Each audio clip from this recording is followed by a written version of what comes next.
што ве има и од Тетово, и од Битола, и од повеќе градови од Македонија. Многу е едноставна причината за која што се наоѓаме ние денеска овде и за што говориме. Не функционираме. Нашата држава не функционира. А ние се бориме за функционална држава.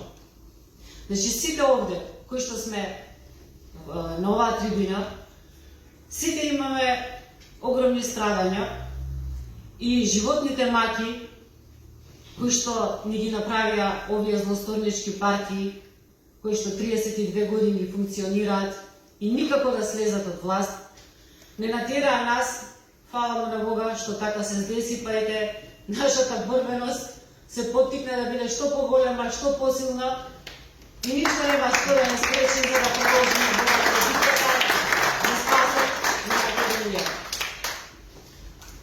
Сите учевме во школа математика и знаеме што значи координативен систем. Координатен систем, се извинувам. Во координатниот систем по хоризонтала и вертикала има позитивна и негативна страна. Едната оди во широчина, другата оди во длабочина и во небес. Од двете страни, по тој систем, и во плюс и во минус, постојат можности до бескрај да се движи. Што год да е во овој универзум. Па ме прашувам вас, луѓето, сите и самата себе се прашувам, каде се наоѓаме ние во координатниот систем? Очигледно ние, кои што сме тука на оваа трибина, се наоѓаме во минусната состојба и тоа не може да каже никој до каде, да измери до каде во минус, во хоризонтала и во длабочина.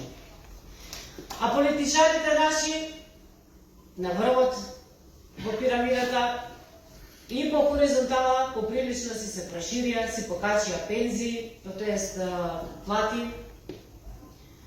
Не гледаат одгоре како некои, не знам, како некои инсекти незначајни, неважни, како мравки, кои што колку и да гракаат, колку и да зборуваат, ние ќе ги купиме, ма тие се беззначајни, ќе им дојде времето на цената, ќе се приклучат на некои од поголемите партии, ќе се приклучат на ВМРО, сигурно ќе победи.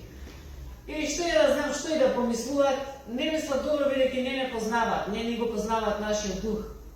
Ние сите по генерации овде сме луѓе кои што доаѓаме по фамилиарно, што можам слободно да кажам и за моите родители, беа честни родители, таква сум и јас. И затоа немаме просперитет сите овие години, додека живеевме, дека ги стекнавме овие години зрели, немаме некој поголем успех, затоа што заради партиските вработувања, заради криминалот кој што постои, заради сите причини, а криминалот е поприлично пушта длабоки корења во сите сфери во нашето постоење, е срамотно да се каже дека дури и за еден обичен чистач му е неопходна партиска книжка за да се вработи. Обичен чистач, што значи обичен чистач? Во современите држави знаат дека и тој чистач од него зависи колку ќе му биде чиста и здрава околината. Знаат дека ако хирургот е врвен, секој ќе отиде кај тој што е едуциран и тој што го бива. Денеска се купени дипломи, искрено да ви кажам, фала му на Бога, здрава сум, меѓутоа ако нешто ми се случи, јас не знам дали би отишла да некој ме оперира од овие с кои што имат платени дипломи и кои што кога ќе дојде време да се соочат со човечки живот, да го решат, јас не би застанала под нож на некој хирург да ме оперира. Не ме Боже, да се случи.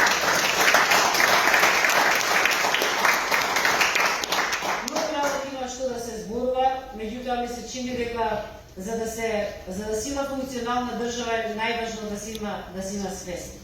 Да се сака земјата, пред се да се сака, да се има љубов во себе, а ако се има љубов во себе, таа ќе се пренесува на секој друг граѓанин и свеста ќе се шири, затоа што љубовта дава нови идеи, нови неограничени способности за како да се решаваат проблемите. човек кој што е отворен во својот мозок, со својата свест, секогаш има решенија ако се сака за се. Има неколку основни поставки низ кои што се гради едно човечко општество. Прво е човечкиот живот. Најважен е човечкиот живот. Тука да ги прашам сите од здравството, што ќе ми одговорат кога овој криминал што се случи, што се случувало и Господ знае колку и на нас да се случувало, човечкиот живот колку стана важен? Нула. Може би испод нулата. Важна е транспарентноста на информациите. Транспарентноста е нула. Исто така. Немаме спознание што се случува во парламентот, надвор од него, медиумите не лажираат, ни ги дават погрешни информации за се што се случува, не знаеме, живееме во некоја темница на мракни информации. Нас демократи не даваат, не ни позволуваат да се изјасниме, да учествуваме во деватни емисии, ако тоа веќе можам да кажам слободно, веќе почнува да се менува.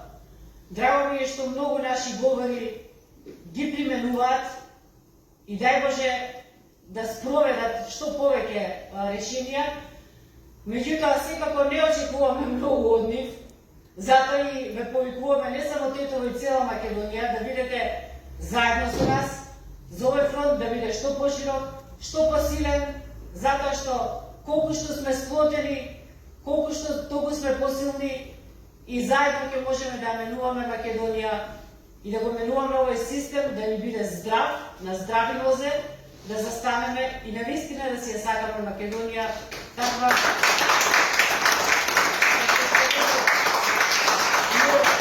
функционална, процветена, може би како што една кажуваше во Златен плашт, облејана и дај Боже да биде таква. И ми се чини дека ние сме тие кои што таа борба ќе ја добиеме таа битка.